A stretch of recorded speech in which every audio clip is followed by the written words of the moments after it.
¿Qué pasa, aventureros? ¿Cómo va eso?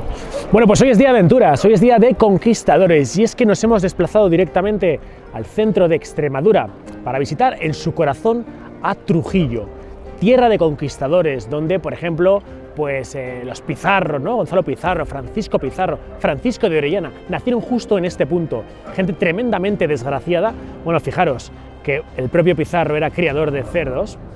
Al final se hizo tremendamente rica y poderosa por su búsqueda del anhelo, de la conquista, de nuevos lugares y de probar fortuna allá donde se decía que había oro, allende los mares, siguiendo las pistas de los pasos de Cristóbal Colón. Aquí desde Trujillo comenzamos la aventura de los conquistadores. Acompañadme.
Año 1542. Gonzalo Pizarro se encontraba tras la pista del Dorado. Uno de sus lugartenientes, Francisco de Orellana, sabía que efectivamente, por algún lugar allí, en el Perú, se encontraba esa ciudad repleta de oro por todas partes, o tal vez las leyendas de la laguna de Guatavita, ese lugar, esa laguna en la que el Dorado, un hombre que era asperjado de oro, era investido como cacique. Pues bien, Gonzalo Pizarro, acompañado al mismo tiempo por 200 hombres españoles, 4.000 indios y 2.000 cerdos, decidieron surcar el interior de la jungla tras la búsqueda de esta ciudad perdida, el llamado conocido como Paititi. Cuando Francisco de Orellana se encuentra con Pizarro y sus hombres, después de varios meses tras la búsqueda infructuosa de ese dorado, directamente y ante la falta de alimentos, hacían sopas con suelas de bota. Estaban tremendamente desesperados.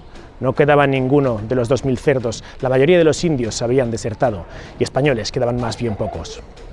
Por eso, llegado a un punto, Gonzalo Pizarro le encarga a Francisco de Orellana que construya un pequeño bergantín, una nave que le va a llamar Victoria, para que surca de alguna forma el río que tiene delante, en búsqueda de ayuda, tras la búsqueda de provisiones.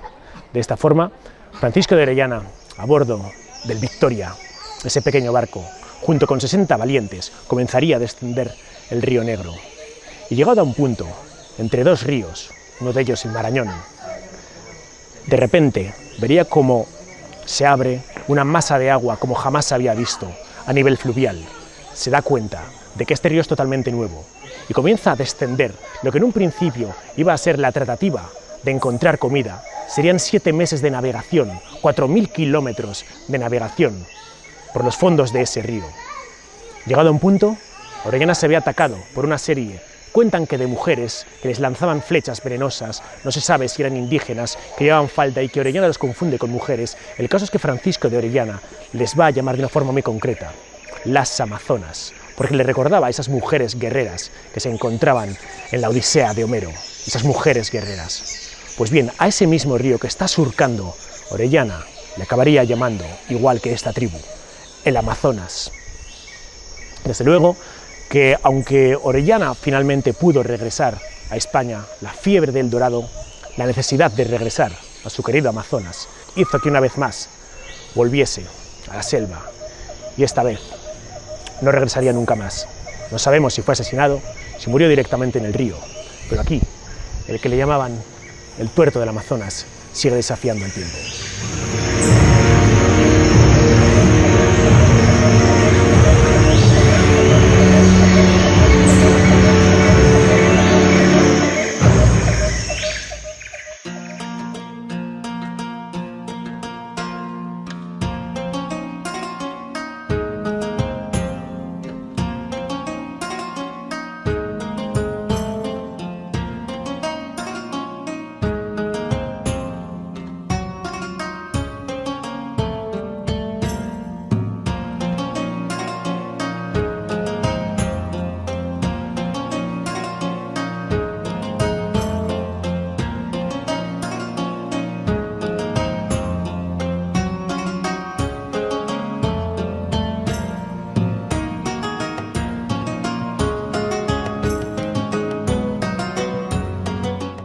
Allá por el siglo XVI se les ocurrió a los amigos de Trujillo que efectivamente para controlar dos calles la solución era crear puertas esquinadas y balcones esquinados como los que tenemos aquí.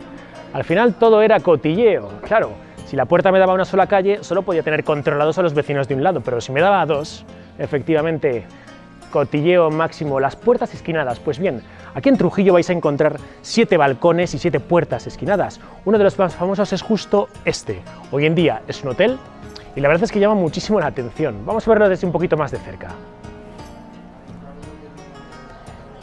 Yo me estaba preguntando si habría llaves en las dos puertas, pero sí, efectivamente, hay llave en una de las puertas y también tenemos cerradura en la puerta paralela.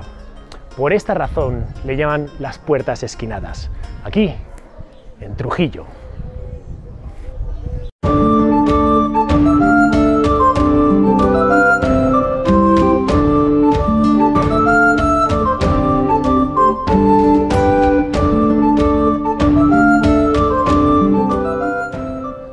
Y aquí lo tenéis, aventureros, a Francisco Pizarro.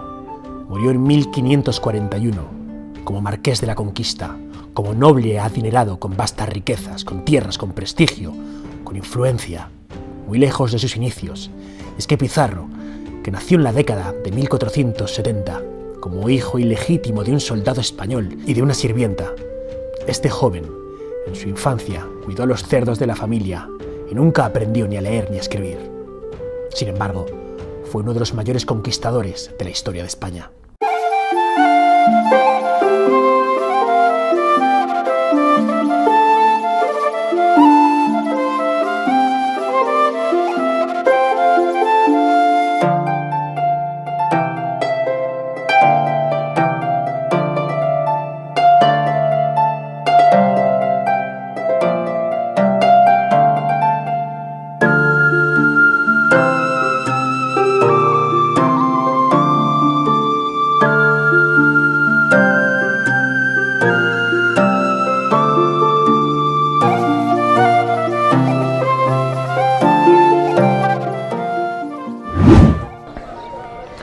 Desde el castillo de Trujillo advertimos probablemente las vistas más espectaculares del pueblo. Fijaros, con todos los tejados, con toda esa estepa extremeña de fondo. Cuántos deseos, cuántos anhelos probablemente de esos conquistadores que nacieron aquí, en la cuna probablemente de la conquista, sus sueños por obtener grandes riquezas, por conquistar nuevos lugares.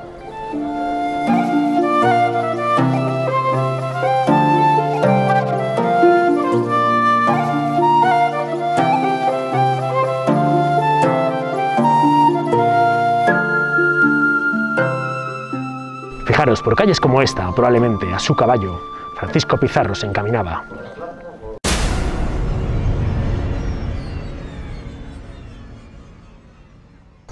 El 16 de noviembre de 1532, Gonzalo Pizarro, a instancias de su hermano Francisco Pizarro, invita al Inca Atahualpa a que cenen tranquilamente en Cajamarca, todo con muy buenas formas. Efectivamente, allí por la noche se presentaría Atahualpa junto con 30.000 sirvientes. La idea era tener una cena amistosa, probablemente hablar de negocios, hablar de futuras conquistas. Sin embargo, todo era una trampa. Y es que cuando Atahualpa llega al centro de la plaza principal de Cajamarca, se da cuenta de que le recibe un sacerdote con una Biblia, y el sacerdote le requiere para que abomine tremendamente y abandone sus antiguas creencias y que se redirija hacia el cristianismo. Claro, Atahualpa directamente cogió la Biblia, la olió, la mordió probablemente, vio que allí no había nada y la tiró. El escándalo, por tanto, se cernía en ese momento. Atahualpa era capturado y llevado a una celda. El resultado, si efectivamente los incas llenaban 2 veces hasta el punto en que con su mano alcanzaba Atahualpa la celda de oro y de plata, sería liberado. Los incas trajeron a Cajamarca toneladas de oro y efectivamente, como podéis imaginar, Atahualpa no fue liberado por los Pizarro. Atahualpa directamente le dieron a elegir entre 2 opciones. Una, ser bautizado y morir ahorcado, o ser quemado en la hoguera. Efectivamente, eligió lo más sencillo, ser bautizado y morir ahorcado. Y Atahualpa, el mítico inca Atahualpa, acabó llamándose ni más ni menos que Francisco, igual que Francisco Pizarro, igual que Francisco de Orellana.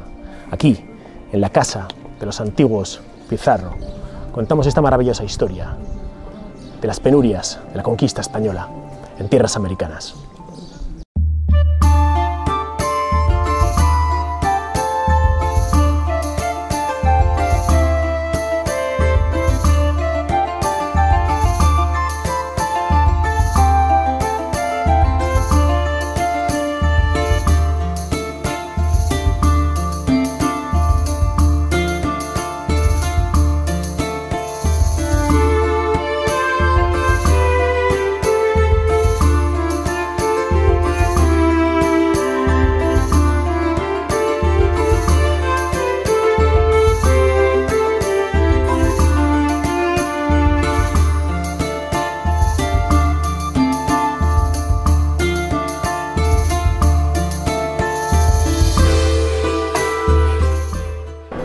Y por supuesto, no nos podíamos marchar de Trujillo sin degustar una deliciosa torta del Casar, que dicen que es el producto perfecto. Es buena, es escasa y tiene incluso un misterio, y es que nadie sabe cuándo se empezó a consumir. Se dice que la torta del Casar deriva de un queso de oveja que se producía en Casar de Cáceres, un pueblo de aquí, de Extremadura. Al hacerse, salía mal, y es que sus paredes no aguantaban, de forma que el queso quedaba aplastado. El resultado de este error de producción hacía que algunos queseros directamente tiraban estas tortas, estos quesos, hasta que un día un pastor casereño la probó y descubrió que este queso se había convertido en untable y era un delicioso manjar. Los pastores comenzaron a llevar las tortas a los dueños de las tierras y ellos a su vez las vendían o se las daban a algún profesional como pago por un servicio o por un favor. Concluye aquí nuestro paseo por Trujillo. Ya veis qué pueblo tan pequeño, pero qué interesante. Cuántas leyendas, cuántas historias, cuánta aventura hay por los baldosines de sus calles. Aquí, justo delante del castillo, como si fuera una guinda, culmina la espectacular tarta de aventura que significa Trujillo. Tierra de conquistadores, los Pizarro, Orellana y tantos otros que forjaron su leyenda aquí. El sonido de las campanas, aventureros, nos dicen que nuestra aventura tiene que terminar justo aquí. Como os digo siempre, si el vídeo os ha resultado interesante, ayudadme con YouTube y para que Desafío Viajero crezca un poquito más, dadle me gusta, suscribiros y activad la dichosa campanita de las notificaciones. Comentadme lo que quieras porque ya sabéis que respondo al 100% de los comentarios. Os espero en www.desafioviajero.com para todos vosotros. Nos vemos la semana que viene. Hasta entonces, aventureros.